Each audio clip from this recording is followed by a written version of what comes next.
dia, amigos e ouvintes, né? Bem-vindos a mais um programa Débora Histórica do dia 11 de junho de 2020 para conversarmos sobre cultura, educação, ensino, informação, conhecimento, entrevistas e música. O programa Débora Histórica está presente no canal do YouTube, no meu Facebook particular, no dos ex-alunos do Teodomiro Dias, no Amigos da Vila Sônia e na TV Channel, e todos os links estão na descrição deste vídeo, tá? Então, hoje nós vamos falar sobre o vidro e o vidreiro. Bom, a história é bem longa, tá? A matéria é bem longa. Faz um tempo que eu queria fazer isso, acho que desde do ano passado que estava meio preparada a matéria, né? Mas agora eu consegui completar, tá bom? Mas tem muito mais história disso se vocês quiserem pesquisar, tá ok? Então vamos lá, eu volto já já. O programa Débora Histórica tem o apoio cultural de Estúdio Companhia Casa da Sogra, www.ciacasadasogra.com.br. Bom, o vidro e sua história. Os povos que disputam a primazia da invenção do vidro são os egípcios e os fenícios. Segundo a enciclopédia Trópico, os fenícios contam que ao voltarem à pátria do Egito, pararam às margens do rio Belos e pousaram sacos que traziam às costas que estavam cheios de natrão. Natrão é um mineral constituído de carbonato de sódio hidratado natural que eles usavam para tingir lã. Acenderam o fogo com lenha e empregaram os pedaços mais grossos de natrão para deles apoiar os vasos onde deviam cozer animais caçados. Agora veja bem que aqui existe o tingimento, né, de tecidos já há muito tempo. Vamos falar sobre isso também. Comeram e deitaram-se, adormeceram e deixaram o fogo aceso. Quando acordaram, em lugar das pedras de natrão, encontraram blocos brilhantes e transparentes, que pareciam enormes pedras preciosas. Imagina a surpresa, né? E lindo. Um deles, o sábio Zelo, ou Zelu, chefe da caravana, percebeu que sob os blocos de natrão, a areia também desaparecera. Os fogos foram reacesos e, durante a tarde, uma esteira de líquido rubro e fumegante escorreu das cinzas. Antes que a areia incandescente se solidificasse, Zelo plasmou com uma faca aquele líquido e com ele formou uma ampola tão maravilhosa que arrancou gritos de espanto dos mercadores fenícios, né? O vidro estava descoberto, ou seja, descobriram o vidro, que é lindo. Eu amo vidro.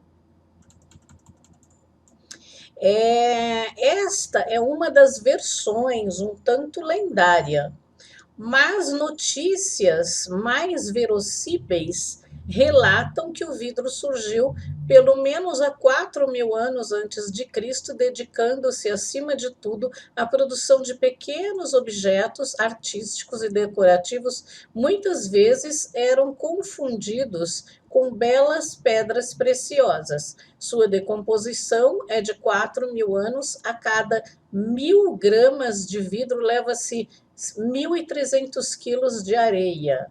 Tá? Então, na verdade, eu achei que se esquentasse areia, olha que ignorância, né? Eu achei que se esquentasse areia, é claro, a 1.000 graus, assim, nós formássemos um vidro, né? Mas vamos lá, tem muita história para isso.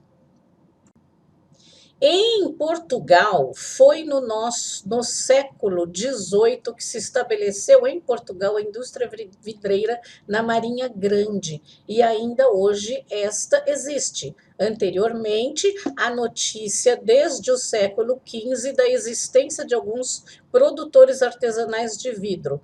É conhecido o labor do vidreiro Guilherme, que trabalhou no Mosteiro da Batalha. O vidro era obtido através da incineração de produtos naturais com carbono de sódio, erva maçaroca. Houve diversos fornos para a produção vidreira em Portugal, mas a passagem de uma produção artesanal muito limitada para a produção industrial foi lenta. Uma fábrica existente em Coina veio a ser transferida para a Marinha Grande, em consequência da falta de combustível. Estava-se no reinado de D. João V. A proximidade do Pinhal de Leiria teria aconselhado a transferência da antiga Real Fábrica de Coina. Depois, o Marquês de Pombal concedeu um subsídio para o reapetrechamento desta fábrica vidreira na Marinha Grande. Em 1748, estabeleceu-se na Marinha Grande John Beare, dedicando-se ali à indústria vidreira. Beare ou John Beer, tanto faz, né? Não sou obrigada a saber falar o nome dele. A abundância de matérias-primas e de carburante aconselhavam o fomento dessa indústria naquela região. Em 1769, o inglês Guilherme Stephens beneficiou de importante proteção do Marquês de Pombal e estabeleceu-se na mesma localidade. Subsídios, aproveitamento gratuito das lendas do Pinhal, do Rei, inserções, etc. A Real Fábrica de Vinhos da Marinha Grande desenvolveu-se a ponto de ser Portugal, a seguir à Inglaterra, o primeiro país a fabricar o cristal. E nós vamos ver, gente, eu também não sabia disso, né? Pesquisando é que eu descobri que o cristal, esse cristal que a gente tem é cristal de vidro, né? Que a gente tem em copos, tal. Eu achei que fosse cristal de pedra, mas nós vamos ver mais para frente, tá? Atualmente, o Palácio Nacional da Ajuda possui uma valiosa coleção encomendada aos irmãos Stephens, adquirida na altura pelo rei D. Luís I e pela sua mulher, a rainha Dona Maria Pia. A diferença na composição do vidro cristal é apenas uma sílica e o óxido do chumbo, substância que dá mais brilho e maior peso ao produto.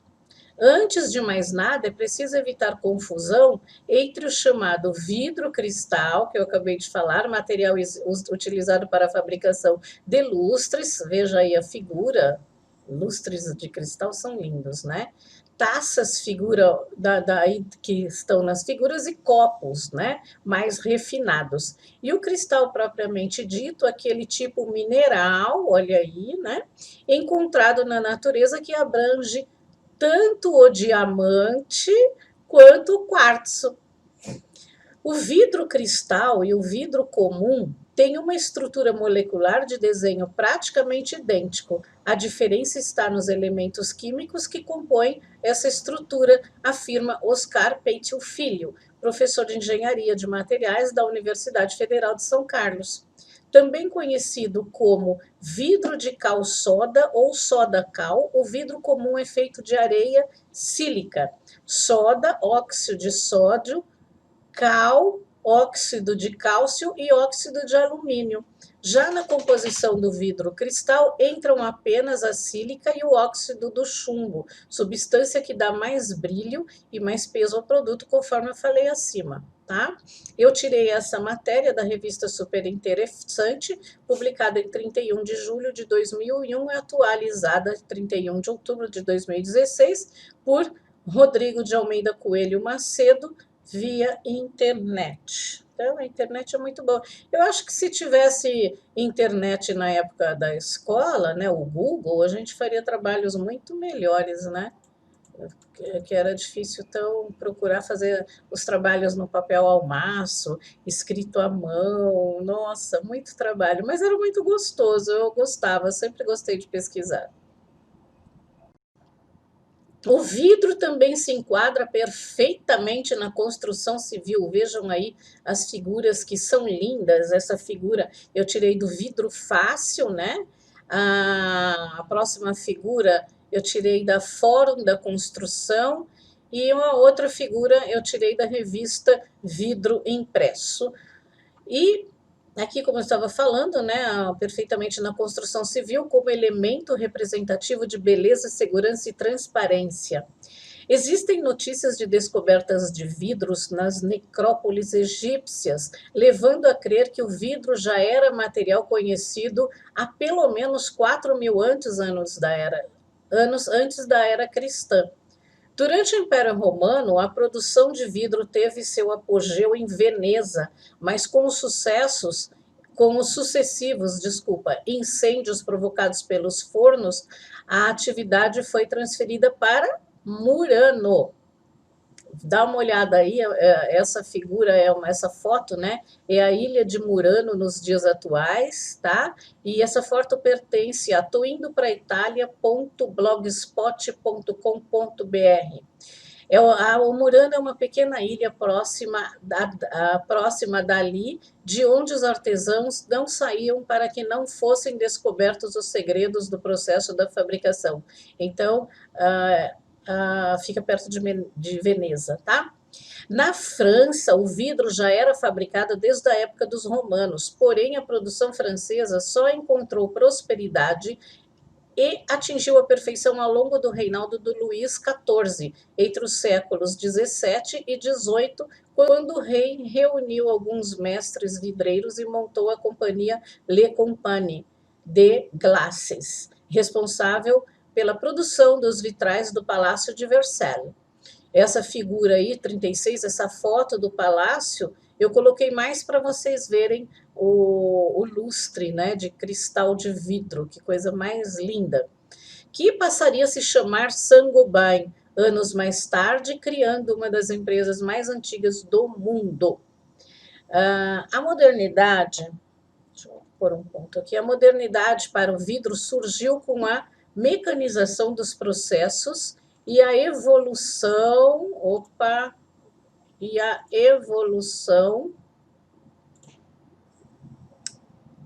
tecnológica trazida pela Revolução Industrial. Nos anos 50, na Inglaterra, a Pington, a figura 37, essa foto 37 é a fábrica Pington dos anos 50, tá? E essa foto pertence ao site da empresa, www.pington.com. Inventou o processo para a produção do vídeo Flot, conhecido também como cristal, que revolucionou os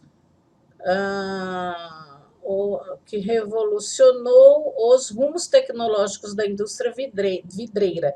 De lá para cá, o que se viu foi a diversificação do uso do vidro, chegando até em produções de obras de arte nas mãos de artesãos da Boêmia e da Silésia, na República Tcheca, Murano, na Itália, e em diversas regiões da França, de onde vêm os famosos cristais Baccarat.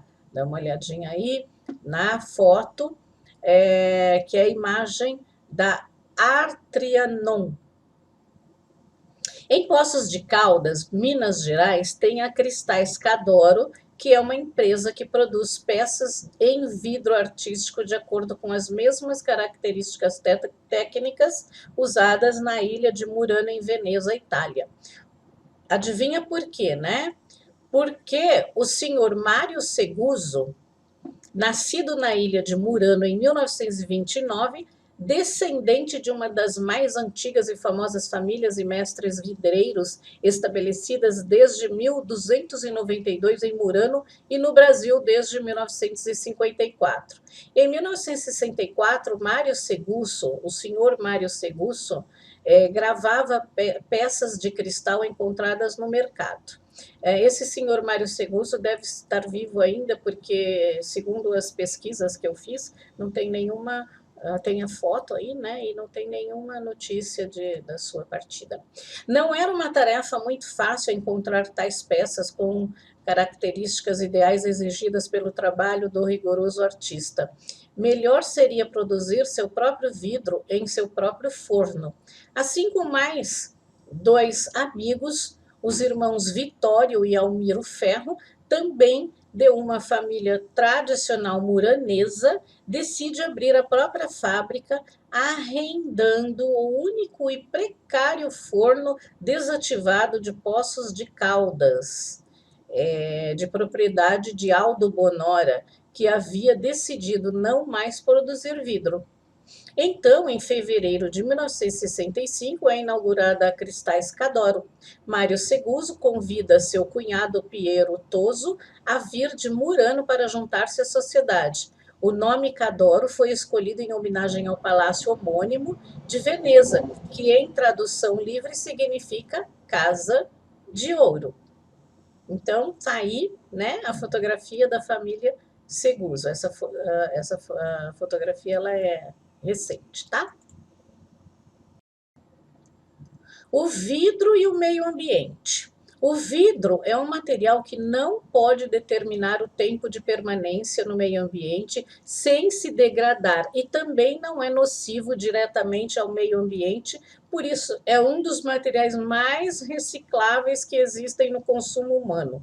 Para minimizar as emissões gasosas dos fornos a gás, as indústrias utilizam gás natural que provoca menor impacto no meio ambiente. A composição do vidro, até que nós falamos, né, acima, elas são basicamente compostas por areia, calcário, barrilha, alumina, corantes e descorantes. As matérias-primas que compõem o vidro são as vitrificantes, fundentes e estabilizantes. Os vitrificantes são usados para dar mais característica à massa de vidro e são compostos de anidrido sílico, anidrido bórico e anidrido fosfórico. Os fundentes possuem a finalidade de facilitar a fusão da massa silícia e são compostos de óxido de sódio e óxido de potássio. Os estabilizantes têm a função de impedir que o vidro composto de silício e álcalis seja solúvel e são óxido de cálcio, óxido de magnésio e óxido de zinco. A sílica, matéria-prima essencial, apresenta-se sob a forma de areia e de pedra cinzenta e encontra-se no leito dos rios e das pedreiras.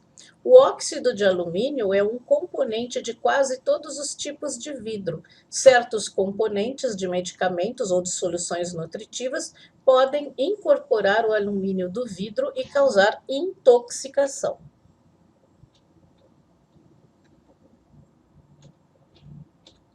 Depois da extração das pedras da areia e moenda do quartzo, procede-se à lavagem a fim de eliminar as substâncias argilosas e orgânicas. Depois, o material é posto em panelões de matérias refratárias para ser fundido. A mistura vitrificável alcança o estado líquido a uma temperatura de cerca de 1.300 graus Celsius, né? Que eu tinha falado até 1.000 graus, né?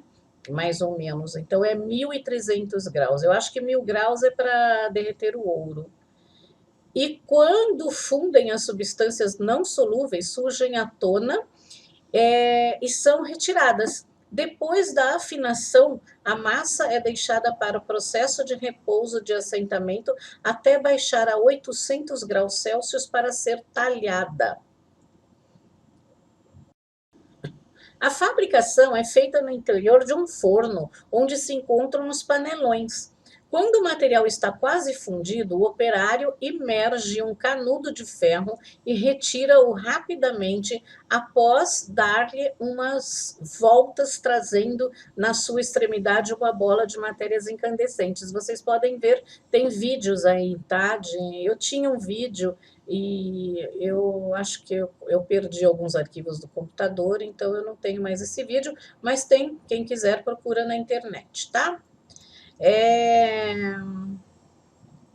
Agora, a bola incandescente, né? Depois disso, a bola incandescente deve ser transformada numa ampola. O operário gira de todos os lados sobre uma placa de ferro chamada marma. A bola vai se avolumando até assumir forma desejada pelo vidreiro. Finalmente, a peça vai para a sessão de resfriamento gradativo, assim ficará pronta para ser usada. É isso daí que nós estamos falando do artesanal, tá? Porque a fábrica, inclusive até tinha visto uma matéria da fábrica da Nadir Figueiredo, ela tem formas, é claro, né? Ela tem forminhas, então o vidro quente vai caindo, vai formando, vai caindo na forminha, né? Aí, assim, tá a forminha assim, deixa eu ver aqui, que é tudo ao contrário aqui, né? Tem uma forminha assim, aí o vidro cai aqui, aí cai uma base em cima, né? E retira, aí ele passa e vai esfriando. Só que para fazer, por exemplo, a haste dele, né?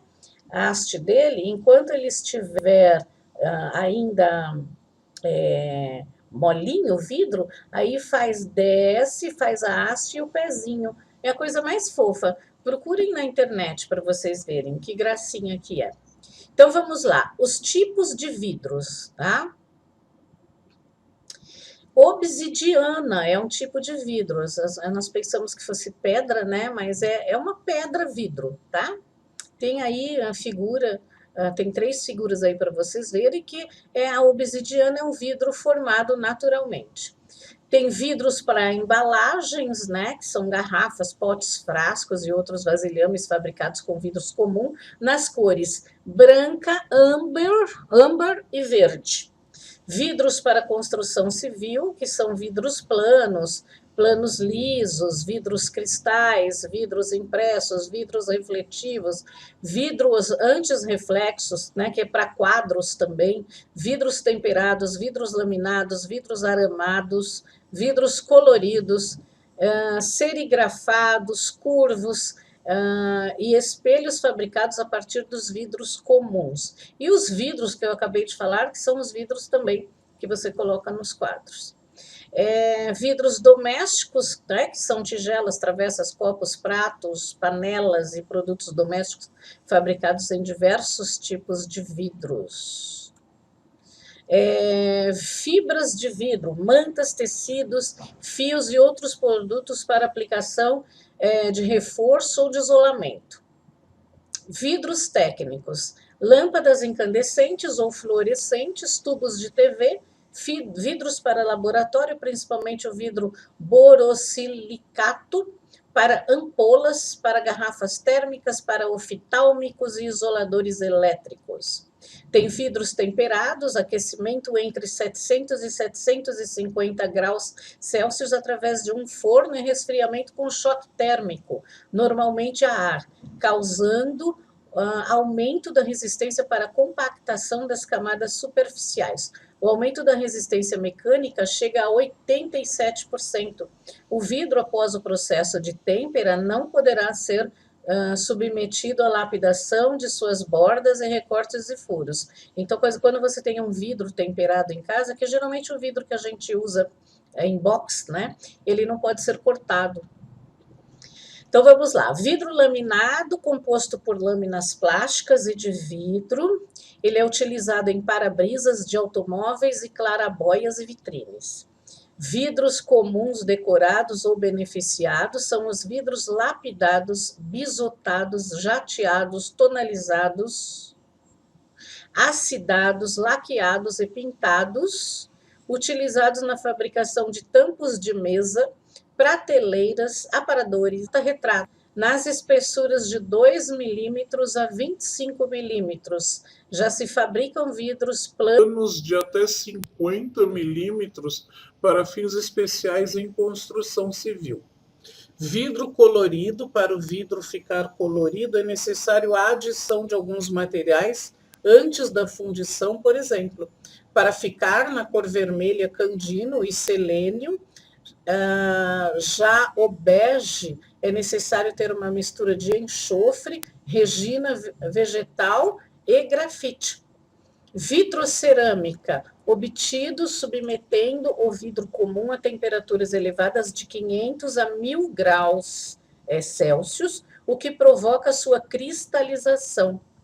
Possui maior resistência. Então, agora tem aquela cerâmica vitrificada, né, que você faz um chão inteirinho, em vez de pôr a cerâmica em pedaços, né? Você faz ela inteirinha, fica muito bonita, tá? Você pode, inclusive, colocar, fazer a cerâmica e colocar, por exemplo, peixinhos, flores no chão, fica muito bonito, tá? Eu acredito que acho que eu enjoaria de fazer um negócio desse. Mas tem banheiro, né? Feito assim, banheiro que são feitos peixinhos nas paredes, tudo muito legal. É só procurar que acha.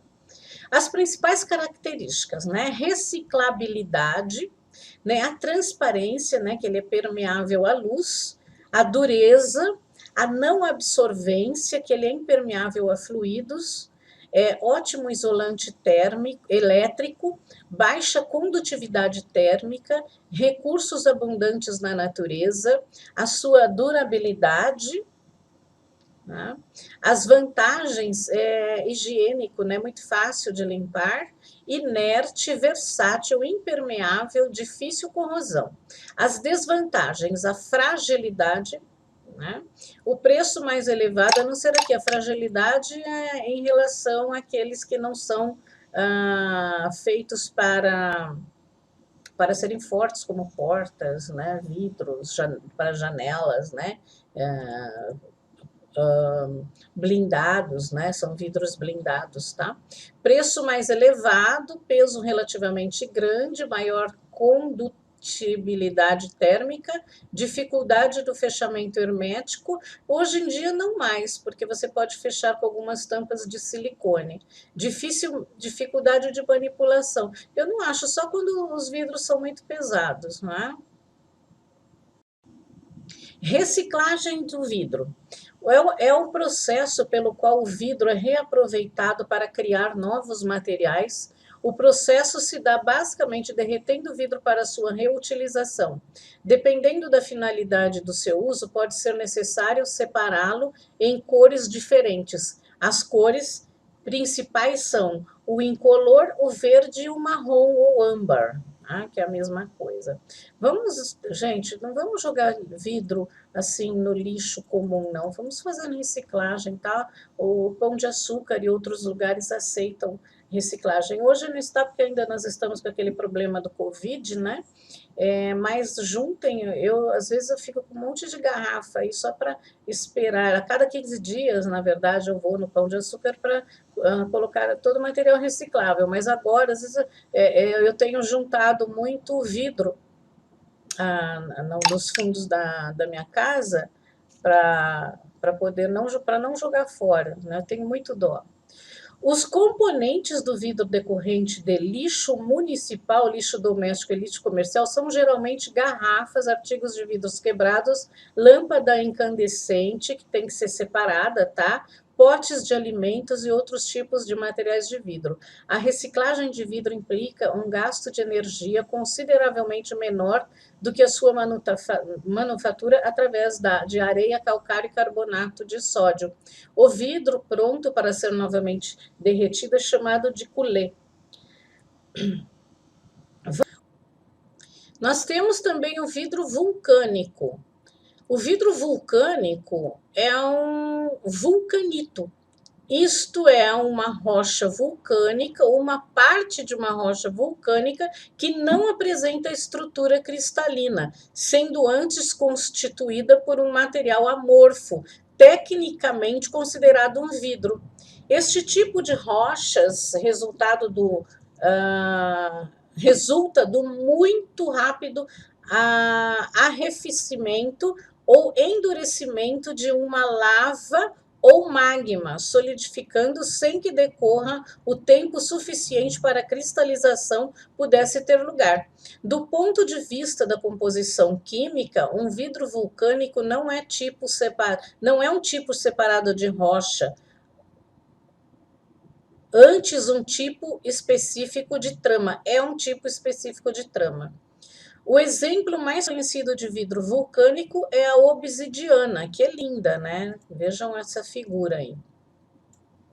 Uma rocha pode completamente vítrea pode ser completamente vítrea, nesse caso classificada como hialina ou apenas parcialmente vítrea, sendo então classificada como hipocristalina, neste caso em oposição à holocristalina, a designação dada às rochas isentas de material vítreo, sendo uma classificação como base nos dois extremos de um contínuo, existem todas as formas da transição entre as rochas puramente hialinas e as rochas holocristalinas. Numa rocha hialina, os cristais ocorrem apenas esporadicamente e em pequenas quantidades, que em determinadas circunstâncias podem formar uma trama de fluxo com a textura com foliação laminar produzida pelo fluxo. As rochas com textura porfirítica, que eu coloquei 4 exemplos aí, né, para vocês verem, e que os maiores grãos minerais ocorrem como fenocristais, numa matriz vítrea, que são designados por vitrófiros. Para a formação de vidros vulcânicos é necessário o aquecimento rápido da lava, o que é o arrefecimento rápido da lava, que é conseguida na natureza, principalmente através do contato de lava com água ou com gelo glacial. Numa erupção vulcânica explosiva, as pequenas partículas de lava, que é tefra, endurecem durante o seu transporte através do ar. Um exemplo típico é a ocorrência de vidros vulcânicos das zonas de contato entre o magma e água. Esse fenômeno está bem patente na formação das lavas em almofada. Dá uma olhada aí na figurinha. Parece mesmo umas almofadinhas. Presente nas dorsais meso-oceânicas em resultado das erupções de vulcões submarinos. Também em vulcões subglaciais, como nas tuias, ocorrem com abundância vidros vulcânicos.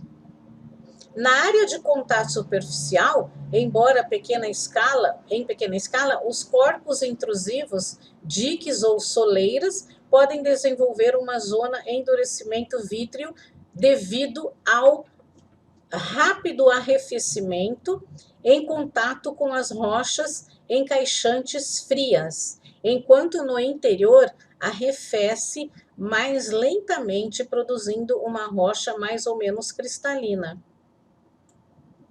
Os vidros vulcânicos formam-se a partir de materiais em fusão de composição diferente. O quimismo dos materiais siliciosos e a variação da sua viscosidade em função da sua riqueza em silício leva à formação de vidros vulcânicos distintos em formação dessa composição.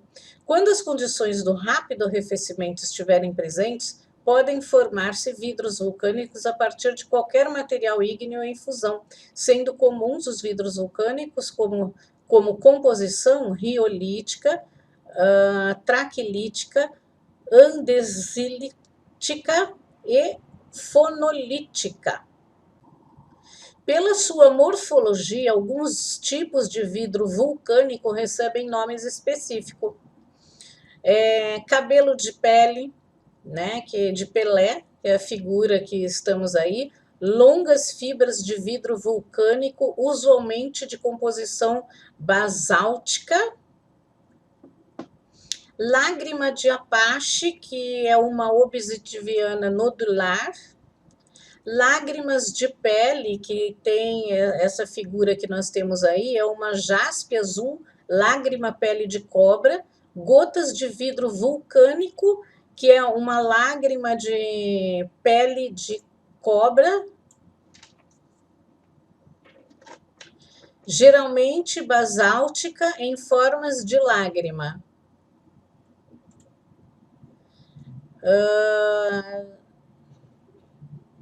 Limo opele, que é algas de pele, lâminas finas e escamas de vidro vulcânico castanho esverdeado e a quase transparente, geralmente na natureza basáltica. Nós temos o vidro soprado também, que é uma arte, um vidro artístico, né, também, tá?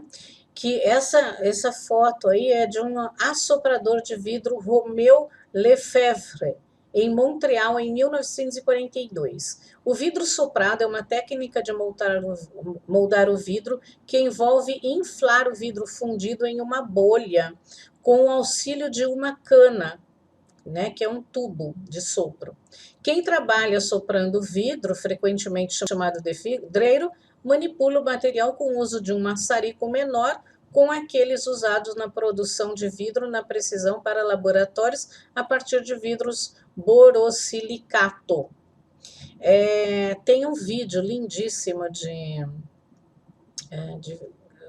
vidros artísticos, né? A pessoa soprando e colocando na água, moldando pássaros, borboletas, vasos, coisa mais linda. Eu não sei mais onde está esse vídeo meu, mas talvez quem procurar acha na internet. Então, essas matérias eu procurei na Wikipédia, tá? Uma parte da matéria também foi na Ana Vidro, matéria de 4 de fevereiro de 2013, eu mesclei, resumi, tá? Tirei algumas figuras, que é o que eu falei de onde eu tirei, tá bom? E já que nós falamos em vulcão, no próximo programa eu vou trazer para vocês a deusa havaiana Pele. Tem coisas que a gente não sabe que existe, né? A semana passada eu falei da deusa Puta, e a próxima semana eu vou falar da deusa Pele. Pele ou Pelé, não sei como é que se fala, mas eu vou procurar saber, tá? E se vocês gostaram desse programa, dessa matéria, vocês deem um like, compartilhe, comente, participe. Infelizmente, eu não li bem, eu não estou enxergando muito bem, mas não sei porquê, talvez seja uma questão que eu estou com fome, alguma coisa assim, porque agora é bem cedinho, né? E eu não como de manhã, só tomo café preto. Então eu não estou enxergando muito bem, não. Hoje estou enxergando bem embaçado, tá? Então tá bom, eu espero que vocês gostem, tá? E também assistam e compartilhem, tá bom? Um beijo para vocês.